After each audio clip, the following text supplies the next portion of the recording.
Heritage inspires wonder, encourages our curiosity, and frankly makes our day to day more interesting.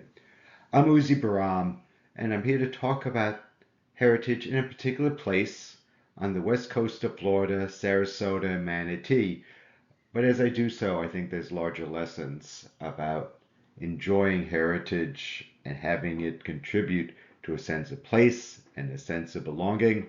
For this presentation, the heritage all around us. If we look, I'll be focusing on ancestral Seminole history in Sarasota, Manatee.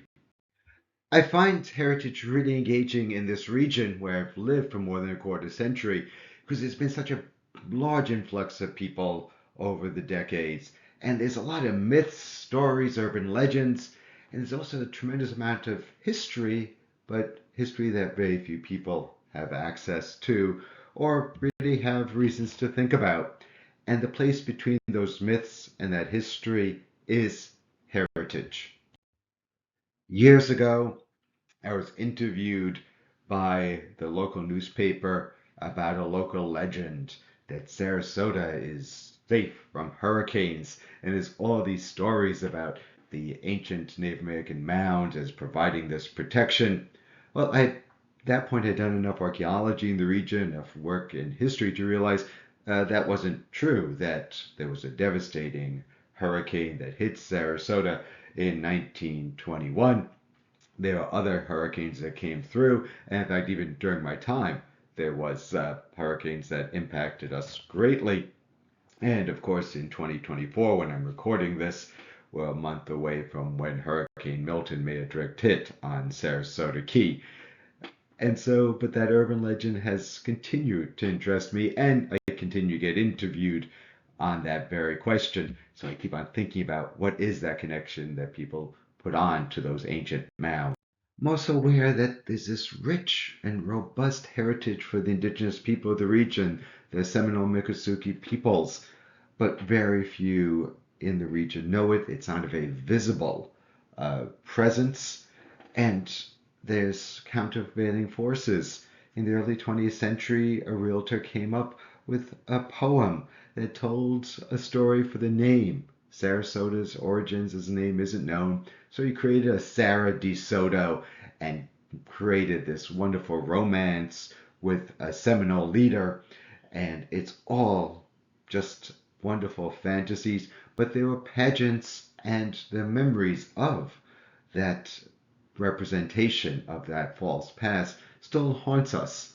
On the other hand, there's a very significant Seminole presence in the history of this region, probably best represented by Billy Bowlegs, one of the great leaders among the Seminole people who spent time both in Manatee and Sarasota, and actions with the U.S. military launched the Third Seminole War as the United States knew it.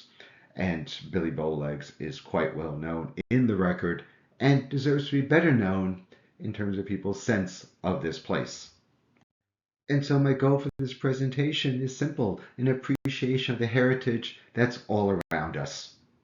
Sarasota, the metropolitan area from Northport, Bradenton, and Sarasota, has more than 900,000 people in it, with even more tourists that come every year.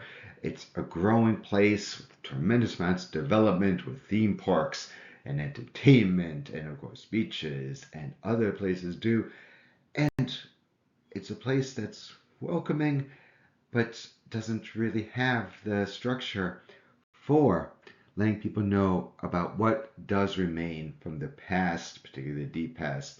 That's all around us if we look. In telling of the past of this region, I rely on a long tradition of really only a handful of archaeologists who've ever worked here that have gone into the dirt and come up with the understandings of what's here, and in the last couple of decades have worked closely with the Seminole tribe of Florida to make sense of it. The chronology has some awkward archaeological terminology, but we know that people have been in this region for more than 15,000 years, probably longer, that we use terms like the Archaic and the Minnesota, Weeden Island, Safety Harbor to describe that ancient past of what I'll refer to more simply as ancestral Seminole, which I think is the appropriate term to use for these different ages and these different millennia. And then the Spanish come, they come as invaders for conquest. They don't really settle in this region, but they have people who come, fisher folks from Cuba, marooned, seeking freedom. Of course, the Seminoles are still living here. And then Anglo-American pioneers come and increase the population. More and more Americans come. There's statehood in 1875. There's Civil War. And then the boom times and really the Florida dream that we're still in, where the vast expansion unevenly of populations. This is a lot of information, and I'll be focusing on the earliest parts of this story in this presentation. For context, to start telling the history, we go back for the archaeological evidence, not the only evidence. The oral traditions of the Miccosukee and Seminoles go back further. But in terms of archaeological material evidence, in Little Salt Spring, pictured on the left, we have evidence that goes back more than 14,500 years of people living in this area. Off of Manatee Key, the image on the right, there's a burial site offshore that goes back more than 8,000 years, back when that was land, and people were burying their deceased in underwater ponds in a very strategic and sensible way of dealing with rising sea levels. One of the historic trajectories seems to be during the Archaic period. Again, this is the archaeological term that we use. People buried their deceased in ponds. They knew the water levels were rising, and so to preserve the peace of their ancestors, they put them in ponds. And at the Manatee Key offshore site, we see the wisdom of those ages. But starting maybe around 2,500 years ago, people started not just putting their deceased in ponds, but also living on the coast. The coastlines had stabilized, and what archaeologically we call the Minnesota period, people started building mounds. And that's what we're going to focus on, the mounds of the Minnesota period, as well as what's referred to as the Weeden Islands Safety Harbor periods.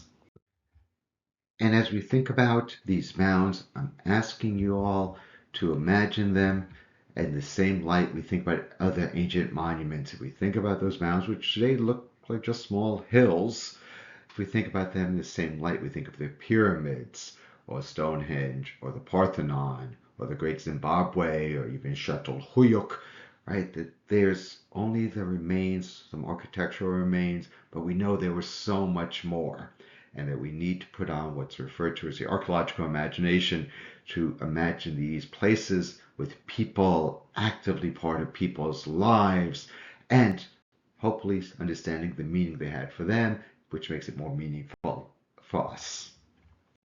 To do so does require breaking through some really wrong-headed conclusions. Even today, there are presentations that make the claim that the Seminoles are recent arrivals, that the land had been depopulated during the Spanish period, and that only in the 1700s did people start coming down into this land.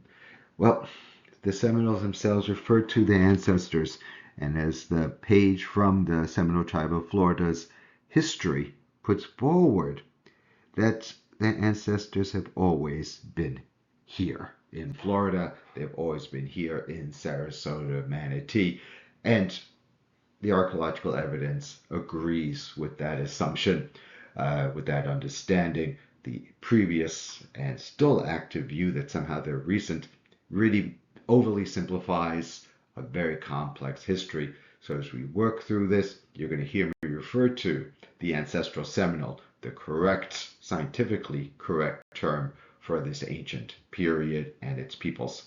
The cliche from archaeology is we try to put together a puzzle where we're missing many pieces.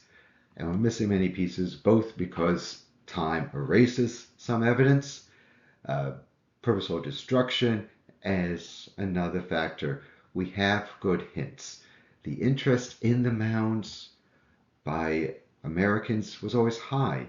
In beginning of the 1900s, C.B. Moore came and traveled throughout the Southeast, up and down the coast, into the rivers, and recorded thousands of mounds and their contents. Scholars have republished, reproduced, reprinted these findings. C.B. Moore is a difficult figure. He destroyed tremendous amounts of information, but what he recorded is some of the only hints we have of the extent of the mound complexes, which were up and down these coasts, were very much part of the landscape. We don't see the vast majority of that anymore, so we turn to his recordings, his documentation, as a hint of what was here. When archaeologists start trying to really make sense of what's here, what we see is over and over again, starting in the 1970s, laments that we've lost so much and we need to protect what is left.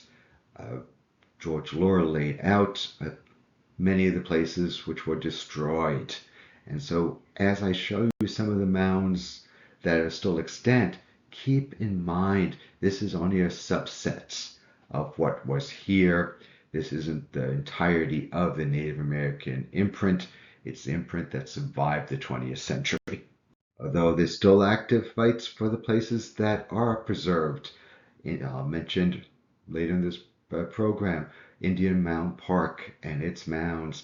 I have no idea why the Sarasota County Historical Resources insists on referring to the mound as a pile of garbage. That is not just incorrect, it's colonial, it's racist.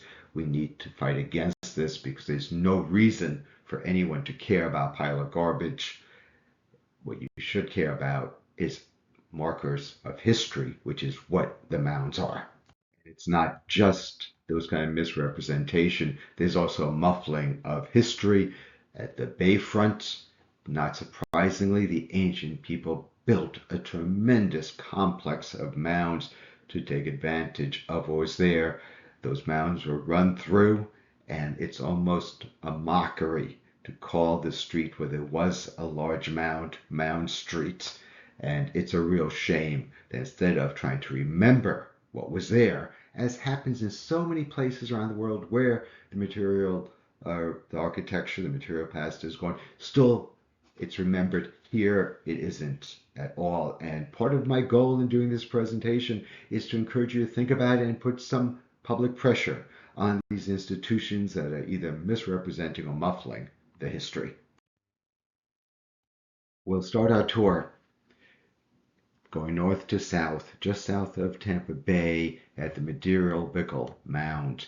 Here we have probably a place that was built up high more than 1,000 years ago for the sake of having a place right on the water to use the rich marine resources of fish and shellfish, so as easy access to transportation channels, to go in canoes up and down the coast and down the rivers, to stay in constant contact with other peoples, and live what we can tell from the materials remains a rich, even robust lifestyle. Through these presentations, you're going to see the names of the place as it's used and a code that's used by the United States. 8MA83, 8 stands for Florida, MA stands for Manatee, and then the number of sites, it just is numbered sequentially. So this is the 83rd site that was noted in Manatee County a long time ago. Moving south, we come to Emerson Point Preserve, a beautiful location that Manatee County has ensured will allow us to walk around a mound complex that is incredibly impressive. A large temple mound flanked by a mound in effigy of a bird and another in the effigy of a snake that faces towards the mouth of the Manatee River. This is understood to have been a major ceremonial location where people would come for various rituals and practices. Again, we have the rich marine resources just where the river meets the Gulf of Mexico, as well as a place with a long, long tradition of people coming and coming and coming for significant sacred purposes. Right across the river from Sneed Island is DeSoto National Memorial, and on that point of land, 8MA7, was tremendous mounds. They were recorded in the early 20th century and sadly destroyed, as you can see the extent of them. But thanks to some really superb archaeological excavations, we have a sense of both the middens, that's really the refuge piles, those do exist, and the mounds, the places that people built, sculptured into forms of the landscape that were marking the coast. So as people were going by canoe up and down the coastline, they would see these places and know to come to them. And these were places of both social significance, where people were living, where they had the villages on top of the mounds, and in some cases, ritual significance. We know of the ritual significance on the other side of the river. We assume that was also for this mound complex at what's known as Shaw's Point Mound. Continuing south, and just south of the John and Mabel Ringling Museum of Art is another mound, this one on private property. The first mound I showed you is preserved by the state of Florida, the second by Manatee County, the third by the federal government through the National Park Service. This is on private property, and luckily the landowner is respectful towards this mound. There has been in the past some construction on the mound that lets us know that it was part of the safety harbor period, so part of this larger scale phenomenon coming out of Tampa Bay. And it gives a real clear sense, because it's on private land, of just the feel for the place. It is quite peaceful to be on this mound and looking over Sarasota Bay, and the landowner gets to enjoy that, and luckily does allow researchers to come and think through, interpret this mound as part of that larger processes and history across the region. As we try to get a sense of these places, many were destroyed without any documentation. One was excavated back in 1969. Yellow Bluffs, 8SO, Sarasota County. The fourth one recorded is where the Sarasota Bay Club is today, by Centennial Park. This is an important location, and homes were built on top of it. You can see with the stairs that are there. And the excavator was able to give a really clear sense of this large-scale community, and this is what comes out of any good excavation.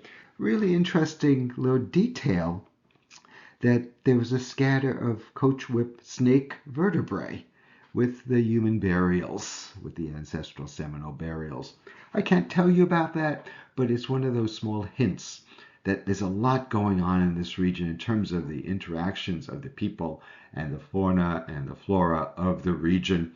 Some of that goes even into the rituals that surround the burial of the deceased. Yellow Bluffs was yet another important place. It was so important and it was so strategic that when Anglo-Americans came, they built on top of it and they continued to use it. And when there was a want for a large-scale condominium, it was destroyed, but in a sense, luckily, we at least have the archaeological excavation records to understand it a bit better. I've tried to contribute to the history of this region. One of the places I worked was Philippi State Park, owned by the Sarasota County. And 8SO 618, the Purdy Mound, has very low visibility.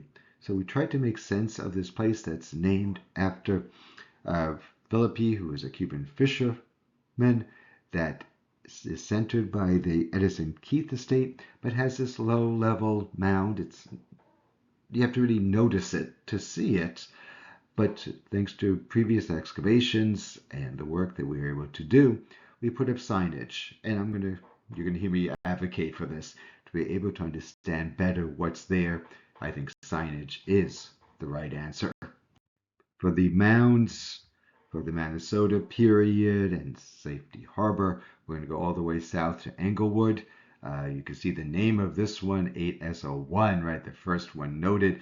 It was excavated, and there's nothing left. Only the notes remain. But in these images that show a previous generation of archaeologists, we don't work like this anymore, a sense of the mound. You get some of the details there that show that it was not built just haphazardly, but really was fine construction. And it's one of the other pieces as we think about these mounds, just how impressive the engineering was for creating them. Further south in Englewood is another county park, Sarasota County Park, known as Indian Mound Park. Paulson Point Mound, as it's known, is again a large-scale mound that was excavated in the mid-20th century. It's preserved, and part of the interpretation that was done in the mid-20th century was this was a village site built up so that people could live on top of the mound and then use these rich marine resources, and then would go by canoe to various other places. Right? We start getting a sense as you think about this north-south perspective on the extant mounds, just how much building was there, how many people had been there starting in the Minnesota and then moving through Weedon Island and Safety Harbor periods, all until the Spanish came. As you look at the map going from Tampa Bay to Charlotte Harbor, we know much more about Tampa Bay because that was the Tocumbaga. We know a lot about Charlotte Harbor because those were the Calusa people. The ones I've been showing you are the people in between. Some of them were influenced by Tocumbaga. None seem to have been influenced by the Calusa. These are people who didn't want to be part of either one of those large-scale polities. But because people traveled by water, because there was no boundaries when it comes to water, they were part of this world negotiating between the Tocumbaga and the Calusa and creating their own way of life, probably individuated by the different villages, the different communities. I have an image just showing one of the foremost canoeists of our age being on one of those canoes. And so we also can imagine being on a canoe looking at these mounds as you're going across the waterways. The mounds I've been talking about are shell mounds. That's what we have here on the west coast of Florida. Lots of shells. We don't have dirt, we have sand. But mound building isn't unique to Florida. It is different in Florida because of the use of shell as the primary material. All through the eastern United States are mounds, or were mounds, almost all earthen mounds. These were documented in a scientific expedition in the late 19th century to make sense of them. There were active questions, and still seem to be active questions in Florida, sadly. Who built them? And the answer the Smithsonian Institution under Cyrus Thomas came up with, they were the ancestors of the Native Americans of the time. That's also the answer here in Florida. Because there's so many more mounds, earthen mounds, we have a much better sense of the towns and cities, the communities, all across what's known as the Mississippian. We're different here in a lot of ways, but I think it helps to put it into that larger scale context that in facing the challenges of how do you build up communities, the answer is that the peoples of what we now call the Americas, it's referred to as Turtle Island by Indigenous people, was to build up mounds as the locations, as the foundations for the houses. We're just looking at foundations. Be wonderful if we had more, but we have what we have, and here it's shells, and these shell foundations is how we start the interpretation of appreciation of the heritage. How are these important? Well, I think it's tremendously significant to recognize the incredible efforts that create the shell mounds, harvesting the shells and bringing them basket by basket. That one of the things that I've always been impressed with is even without indigenous maintenance, it's been 500 years in many cases since they've been maintained, they last remarkably well.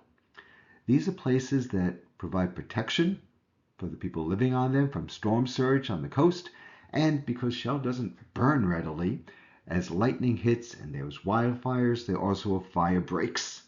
And as people were traveling up and down the coast, these were landmarks for travelers, and they probably gave hints that we don't see today of what was there, whether it was for ritual purposes, ceremonial purposes, for different fishing grounds, different types of fish, or entryways into the interior. There's probably a whole lot more we have to learn that comes from really respecting these mounds and not just seeing them as static.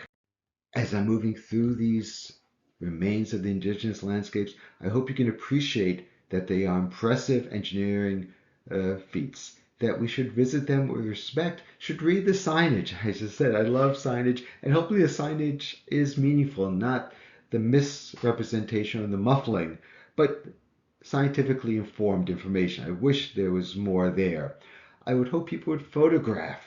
It is difficult because they're allowed to have vegetation on them. That's not how they were used.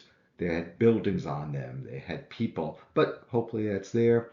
Uh, I wish they were knowledgeable docents at all these places. It's something that we can work towards having. And I always like pointing people, and I'll do it before this presentation out, is every time people come to a mound, they should be pointed towards getting more information, particularly from Atatiki, the Seminole Museum. So many were lost. These mounds matter because these are the lands of the Seminole ancestors. These are places of memories from previous generations. And these mounds are places, are ways to learn about the ancient ones and from the ancient ones. And I follow other scholars who say it's not just about the past, it's about markers of future possibilities. And lastly, the archaeological sites, and the federal and state governments have laws and regulations that should be better known to protect and represent them in respectful ways. We need to ask how they were built basket by basket. Was it centralized leadership or by consensus? Was it specific architects who traveled and helped create and maintain them? We need to figure this out. We need to figure out how were they maintained? Was new shell added to these mounds as people walked around them? Was there vegetation that helped sustain it? These are still there. And how did they change over time? It is a misrepresentation to assume they're static. Where there's been excavation, occasionally their carbon dating shows that something's wrong, that there's some excavation, that maybe there's a mistake, that older is on top of younger. Lee Block, who received his PhD at the University of Virginia, his BA at New College of Florida when I was there, has an indigenously informed insight that mounds moved, that they actually took the mound, the ancient people, and moved it. So the top became the bottom, and the bottom became the top. And we have a hard time imagining that, but we need to imagine it and understand the significance of it. They would take ancient people would take all that effort to make those kind of changes, and that's what we can understand of these places is quite dramatic. We know things stopped when the Spanish came. The devastation was overwhelming. Would they have become cities? They did in the Mississippi Valley. Could these places have become cities, or was the type of adaptation that was here necessitating village life rather than urban life? These are all questions we can learn, and the only way that we learn things in science is if people ask the questions. And so, in many ways, I'm asking you not just to look around and see the heritage, but to care about the heritage, to use this as an opportunity to learn from the past, to help situate ourselves in time and space, to recognize our responsibilities to future generation, to see that heritage, and there's a lot of good scholarship on this, contributes to community health and well-being, and contributes to resilience. People in the past went through challenges and survived them. Well, we can as well. But as some of you probably noticed, there's different ways of representing the past. And there are two different pathways. And I think we're at a tipping point here in Sarasota, Manatee County. One approach is nationalistic, even chauvinistic, focused on the in-group of this is kind of what we care about. And information is guarded, is kind of kept as here are the people who know things. What I've been advocating for, what I've worked throughout my career here in Sarasota on, is a cosmopolitan approach that sees the commonalities that come out of respectful views of the past, that we focus on the achievements of people and understand their successes as well as their limitations and failures, and that the information should be accessible, openly available. That's why I'm here with you right now, why I'm sharing this information via this recording. I want people to know this and know it in any way possible. But there's a battle going on. I've been talking about heritage. There's a wonderful book that was published decades ago called Mickey Mouse History, which is appropriate when we are sitting here in Florida. We have court jesters who claim to be doing history, and I use that image seriously, who are willing and able to support the powerful in erasing the actual knowledge through just song and dance. And it can be funny, it can be cute, it can be even popular. I hope you all think hard about professional studies done by historians and archaeologists, including myself, that have tried to get at the evidence and put it forward. It may not be as entertaining as the court jester, as the clowns, but I think it's much more significant. And ultimately, the choice is yours. I just want to make sure none of you are confused. There is a contest over the past ongoing right now throughout this region. And I think it matters so much because our heritage is at risk, both from development and rising sea levels. And I do think we have a lot of ostriches, that even though those birds don't do that, our institutions do. And particularly when we think about climate and the changes, I've lived here for more than a quarter century, gone through Hurricane Irma, Ian, but in the summer of 2024, in June, there was historic downtown flooding in Sarasota. In August, Philippi Creek flooded. Hurricane Helene had storm surge, and we had the direct hit from Hurricane Milton. We need to both respect what's here, try to work on preserving the knowledge of the places, and recognize that histories have changed, that we're at a place we need to understand better what was and what might be. And I wish our institutions were doing a better job of caring about it and caring about these issues that are ongoing for all of us. It is a bottom line that heritage isn't just there. It's up to us. Preservation and the sharing of information comes from effective, organized political power. Right? It's not just people interested, but they know how to work. I've not been very successful with this. I'll put that forward, but I hope those who are listening to this can become more significant actors in ensuring that there's preservation and appropriate, respectful, indigenous representation and of this heritage, so that the objects, the documents, the places, the memories are preserved for the next generation and next generations after them to appreciate and learn from. What I've tried to do is raise public consciousness over heritage over my career. I have an Explore SRQ website that gives a tour, and I tried to do it in a funny way through Charles Ringling, one of the early 20th century leaders of Sarasota, thanks to Time Sifters and the Florida Humanities. It's available for you to learn about these places and even more places and more time periods. I hope you go to that website and check it out. I'm making these points because I think it really matters to raise consciousness that there's a long history of people here. Much of it's been destroyed. Much of it has been, in fact, murdered. And following Elie Wiesel, I do passionately agree that if we forget, the dead will be killed a second time. We need to remember what was here so that we're respectful towards that long heritage. It's complicated. It takes a lot of effort, but I believe it is tremendously worthwhile, and it's a moral component of engaging in this sort of heritage work. So hopefully you all will see the heritage imprinted on the landscape, even though there's a lot of silences, that you can help share that history that is all around us to benefit all our communities. As a recap, I can say please go to the Madeira-Bickle State Archaeological Site. It's free and open to the public. Go to Emerson Point Preserve, again, free and open to the public. Go to DeSoto National Memorial. It's been closed due to Hurricane Milton, but I'm assuming will be reopened. You can see respectful presentations there.